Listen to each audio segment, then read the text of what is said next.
안녕하세요. 최근 보험 시장에서요, 아주 흥미로운 변화가 감지되고 있습니다. 네, 어떤 변화 말씀이실까요? 그 전통적으로 손해보험사들이 강세를 보이던 영역 있잖아요.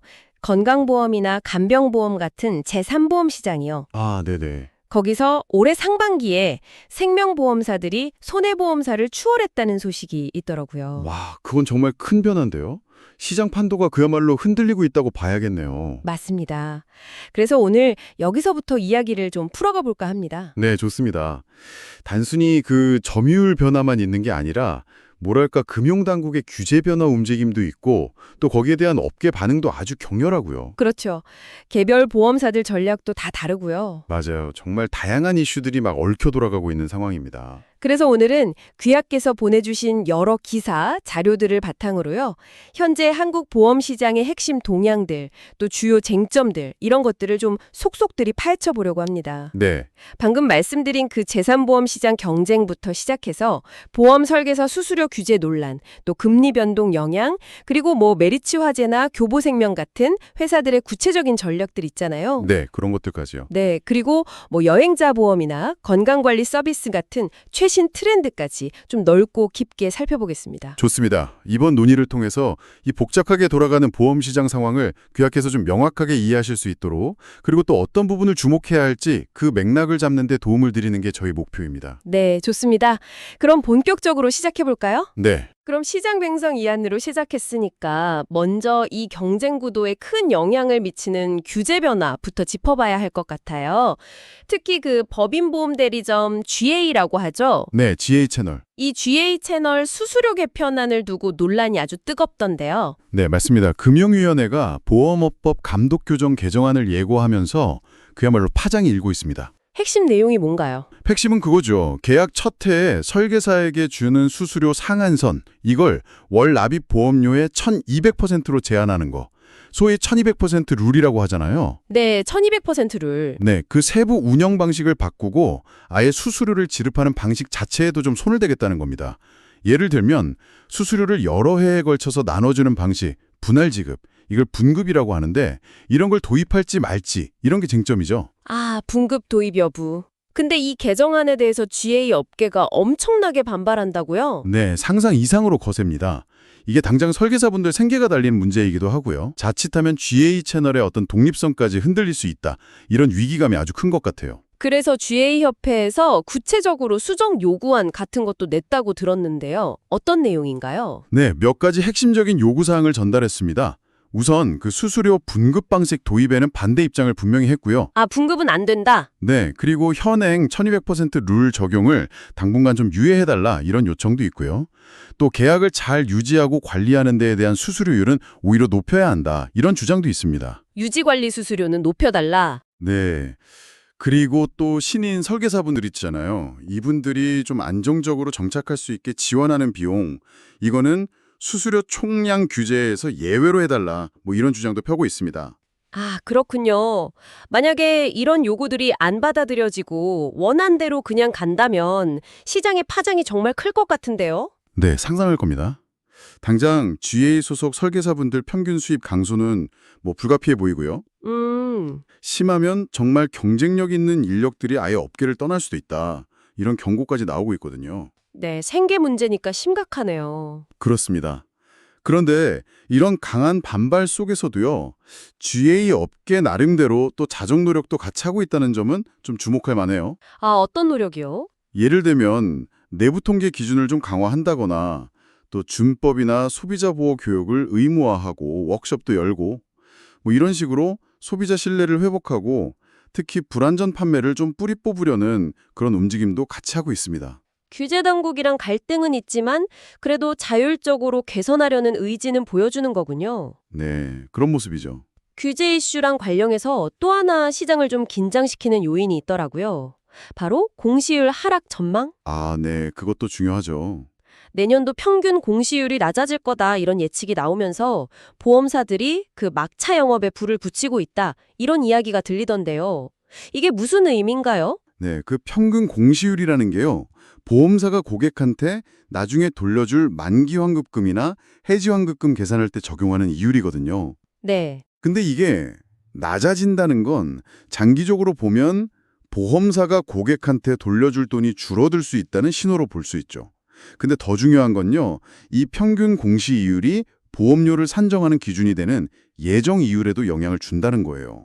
아, 그럼 평균 공시 이율이 내려가면 예정 이율도 내려갈 수 있고, 그러면 새로 가입하는 사람들 보험료 부담이 커질 수 있다, 이런 얘기군요. 정확합니다. 그래서 보험사들이 더 오르기 전에 빨리 가입하세요, 이렇게 마케팅을 막 하는 거고요. 네, 그렇죠. 보험료 인상 가능성을 막 부각하면서 소위 절판 마케팅, 막차 영업을 벌이는 건데요. 근데 이런 분위기 속에서 생명보험사하고 손해보험사가 받는 영향은 조금 다를 수 있어요. 아, 어떻게 다른가요? 그 생명보험사는 주로 종신보험이나 연금보험처럼 좀 장기 상품 아니면 저축성 균형이 있는 상품 비중이 높잖아요. 네, 그렇죠. 그러니까 금리 변동에 따라서 나중에 받게 될 만기 환급금이나 또 중간에 해지할 때 받는 해지 환급금의 변동성이 커질 수 있는 거죠. 반면에 손해보험사는 자동차 보험, 실손보험처럼 비교적 단기 상품이 많고요. 또 자산 운용 방식이나 실제 보험금 지급 실적, 그러니까 손해율이죠. 여기에 보험료가 더 직접적으로 영향을 받아요. 아하. 그래서 손해보험 상품의 보험료 인상 가능성이 좀 더 즉각적으로 나타날 수 있는 겁니다. 와, 그럼 소비자 입장에서는 이런 막차 마케팅 분위기에 막 휩쓸리면 안 되겠네요? 자칫 잘못하면 좀 불리한 계약을 할 수도 있을 것 같은데요. 그게 매우 중요한 지적입니다. 보험료 오른다는 그 불안감 때문에 상품 내용을 막 꼼꼼히 따져보지도 않고 성급하게 가입하면 정말 불안전 판매의 희생양이 될 수 있거든요. 네. 특히 기존에 잘 유지하고 있던 보험을 해지하고 새 상품으로 갈아타게 유도하는 거 부당승환 계약이라고 하는데 이건 정말 반드시 경계해야 합니다. 아, 승환 계약? 네, 그냥 지금이 더 싸다 이 말만 믿고 섣불리 결정하면 안 됩니다. 알겠습니다. 규제 벼루아랑 금리 이슈가 시장 전반에 미치는 영향을 살펴봤는데요. 그럼 이제 다시 시장 내부 경쟁 구도로 좀 돌아가 보죠. 아까 처음에 언급했던 그 제3보험 시장에서 생명보험사 약진, 이거 정말 흥미롭더라고요. 네, 그렇죠. 올해 상반기에 생명보험사들이 제3보험 초회 보험료, 그러니까 신규 계약에서 처음 낸 보험료죠. 여기서 손보험사를 앞질렀다는 건 상당히 이례적인 사건입니다. 네, 전통적으로 암보험, 건강보험, 어린이보험 이런 건 손보사들이 강했잖아요. 맞아요. 손보사 영역이었죠.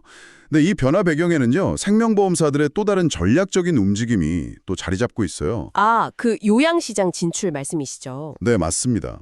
최근에 금융당국이 요양시설이나 병원에서도 간단한 등록 절차만 거치면 생명보험이나 재산보험 상품을 팔 수 있도록 길을 열어줬거든요. 네. 그러면서 생보사들이 이 기회를 아주 적극적으로 활용하려는 모습입니다. KB라이트생명, 신한라이프, 삼성생명 같은 이런 큰 생보사들이 이미 자회사를 통해서 요양원을 직접 운영하거나 아니면 설립을 추진하고 있어요. 와, 요양원을 직접요? 네, 이렇게 되면 요양시설 자체가 그냥 새로운 보험 판매 채널이 되는 거죠. 아, 그렇군요. 요양 서비스랑 간병보험 같은 재산보험 상품을 아주 자연스럽게 연계해서 팔 수 있는 기반을 만드는 겁니다. 보험 본업하고 아주 강력한 시너지 효과를 기대하고 있는 거죠. 요양 서비스랑 보험 상품을 거의 뭐 패키지처럼 제공하면서 제3보험 시장 경쟁력을 높이려는 전략이네요. 네, 그런 셈이죠. 근데 좀 아이러니한 건 이렇게 요양 시장에 공을 들이면서도 정작 요양 실손보험이라는 상품 출시는 좀 망설이고 있다면서요. 금융당국이 상품 구조 보완책까지 내놨는데도요. 왜 그런 걸까요? 네, 그게 좀 복합적인 이유가 있습니다. 우선 지금 나와 있는 표준안 대로 요양실손보험을 만들면 가입자가 내야 할 자기부담금이 너무 높아요. 그리고 월지급 한도도 좀 낮고요. 그래서 상품 자체 매력이 좀 떨어진다. 이런 판단이 있는 것 같아요. 소비자들한테 크게 어필하기가 어렵다. 그렇죠.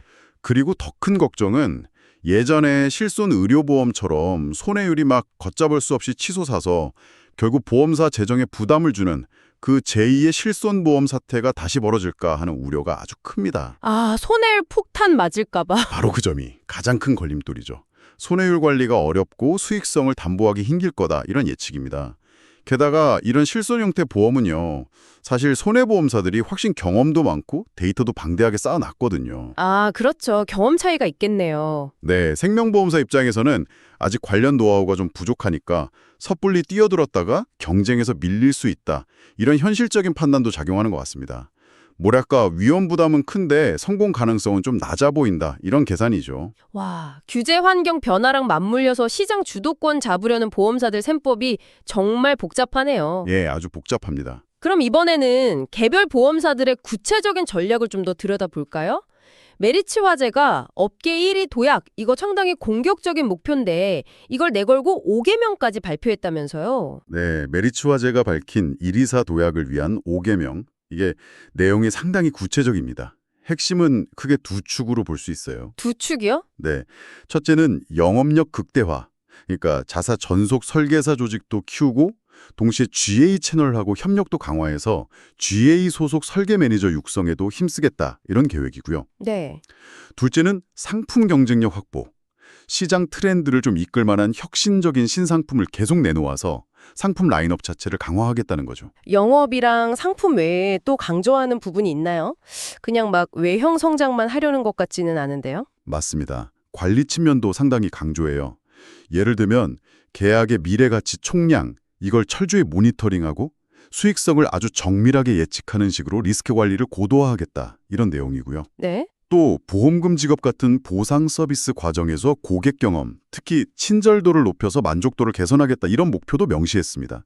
그러면서도 핵심 인재나 미래 신사업에는 과감하게 투자하되 불필요한 비용은 철저히 줄이는 그런 효율성을 중시하는 경영 원칙도 같이 내놨어요.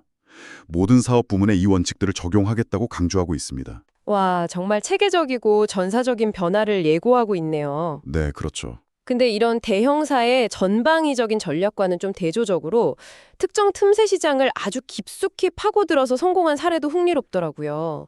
그 GA 중에 오네셋이라는 회사가 의사 시장에서 아주 독보적인 위치를 점하고 있다. 이런 기사가 눈에 띄었어요. 아, 네, 오네셋 사례. 그건 정말 선택과 집중 전략의 좋은 예시라고 할 수 있습니다. 의사 시장이요? 좀 생소한데요? 네. 의사라는 특정 전문직 그룹을 딱 타겟으로 삼아서 그분들 니즈에 맞는 전문성을 갖춘 재무설계사, FP라고 하죠. 이분들을 양성하고 아주 오랜 기간에 걸쳐서 신뢰를 쌓는 데 집중한 겁니다. 단순히 상품 파는 게 아니라 종합적인 금융 컨설팅을 제공하는 거죠. 근데 의사분들이 고소득 전문직이시니까 그런 시장에서 어떻게 그렇게 독보적인 경쟁력을 갖추게 됐을까요? 뭔가 비결이 있을 것 같은데요? 네, 기사에 따르면요. 오네셋은 초기부터 막 외형 확장에만 매달리지 않았대요.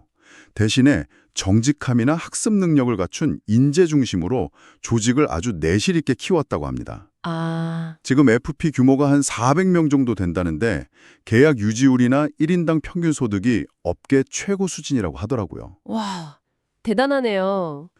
영업 방식도 단기 실적보다는 고객하고 깊은 신뢰 관계를 만들고 장기적인 인맥 관리에 초점을 맞춘다고 하고요.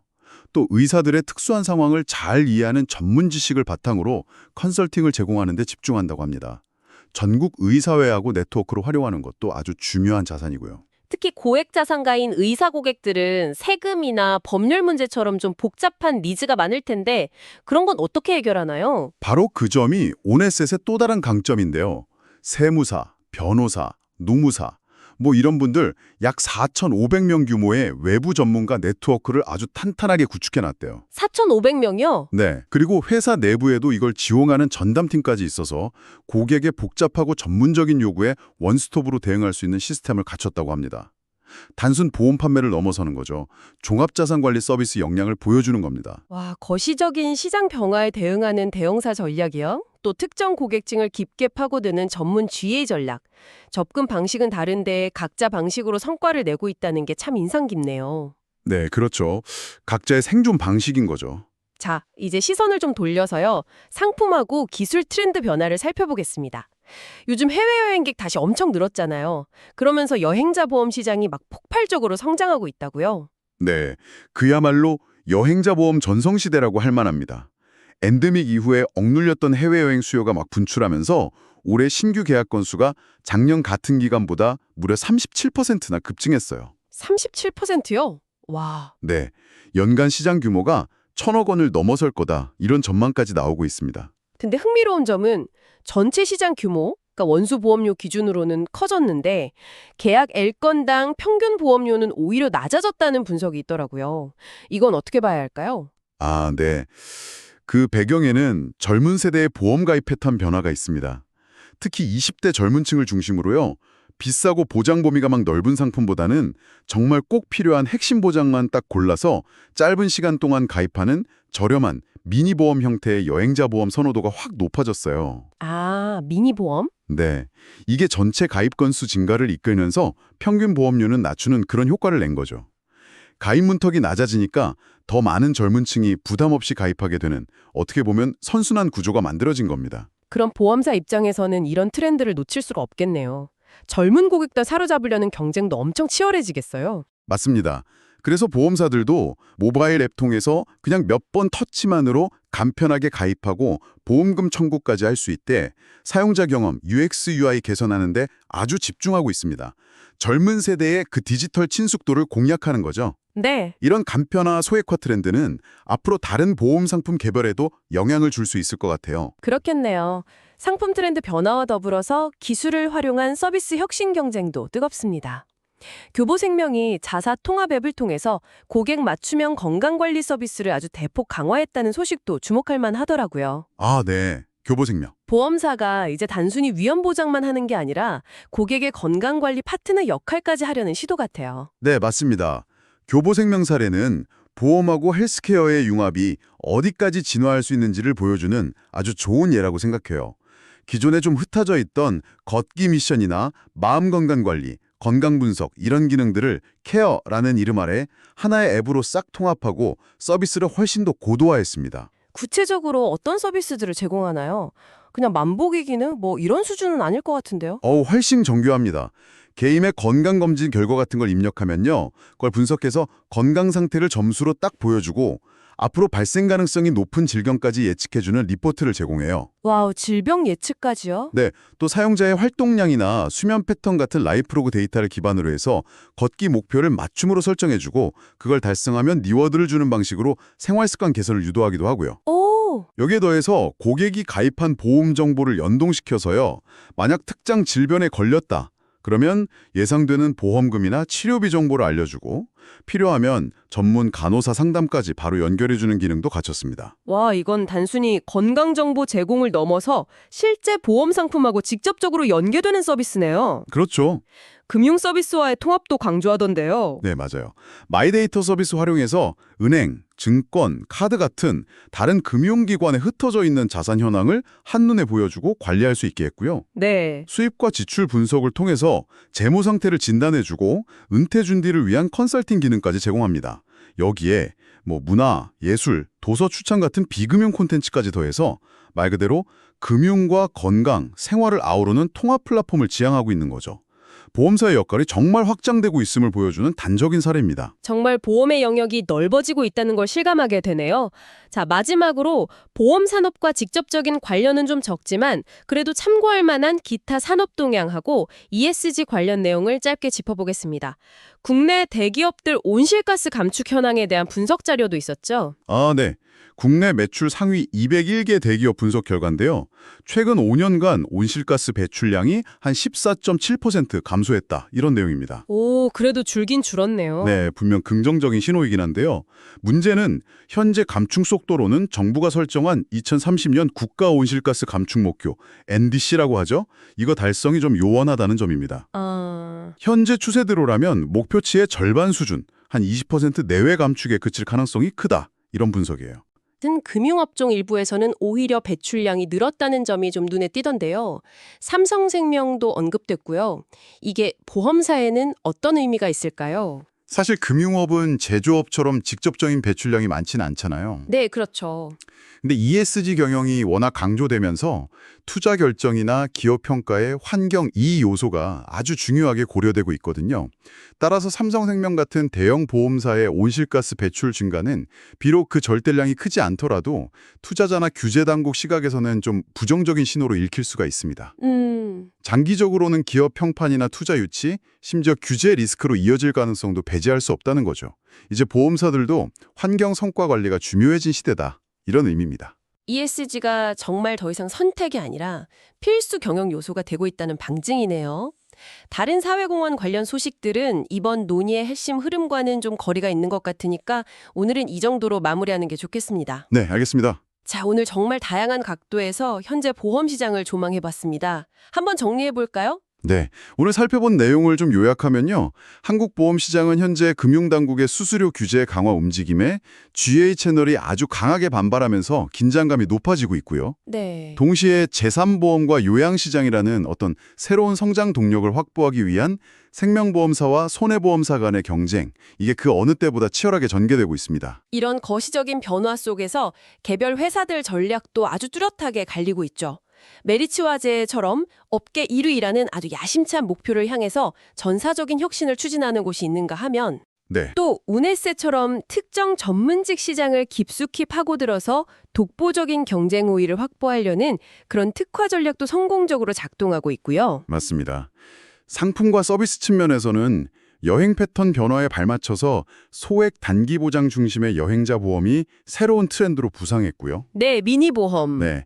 그리고 교보생명 사례처럼 보험사가 단순한 위험 보장을 넘어서서 고객의 일상적인 건강관리와 금융생활까지 다 아우르는 통합 플랫폼으로 진화하려는 시도가 본격화되고 있습니다. 여기에 ESG 경영, 특히 환경 성과에 대한 요구도 점점 더 중요해지고 있고요. 이 모든 변화의 소용돌이는 결국 귀하의 삶과도 직결되는 문제죠. 그렇죠. 당장 내는 보험료, 또 미래에 받을 보험금, 가입할 수 있는 상품 종류나 보장 내용, 그리고 보험사로부터 받게 될 서비스의 질까지 시장의 모든 움직임이 귀하에게 직간접적인 영향을 미치게 될 겁니다. 특히 금리나 규제 변화는 더 직접적일 수 있겠고요. 네. 오늘 논의를 마무리하면서 한 가지 더 생각해 볼 만한 질문을 좀 던져드리고 싶습니다. 네, 어떤 질문인가요? 아까 교보생명 사례에서 보셨듯이 보험과 건강관리 서비스의 결합은 이제 현실이 됐고 요양산업까지 보험 영역으로 들어오고 있잖아요. 네, 그렇죠. 그렇다면 여기서 한 걸음 더 나아가서 보험의 역할은 과연 어디까지 확장될 수 있을까? 이 점을 한번 생각해 보면 어떨까 싶습니다. 단순히 예기치 못한 사고나 질병에 대한 사후적 재정 보장을 넘어서 우리의 일상적인 건강관리나 생활 습관 개선에 사전적으로 더 깊숙이 관여하는 파트너가 될 수도 있지 않을까? 뭐 이런 질문이신 거죠? 네, 맞습니다. 만약 보험이 그렇게 진화한다면 그 과정에서 필연적으로 발생할 개인의 민감한 건강 데이터나 생활 데이터 활용 문제, 프라이버시 문제. 네, 그 프라이버시와 윤리적 문제는 또 어떻게 균형을 맞춰 나가야 할까? 이런 부분에 대해서도 한번 고민해 볼 필요가 있겠죠. 네, 아주 흥미로운 질문입니다.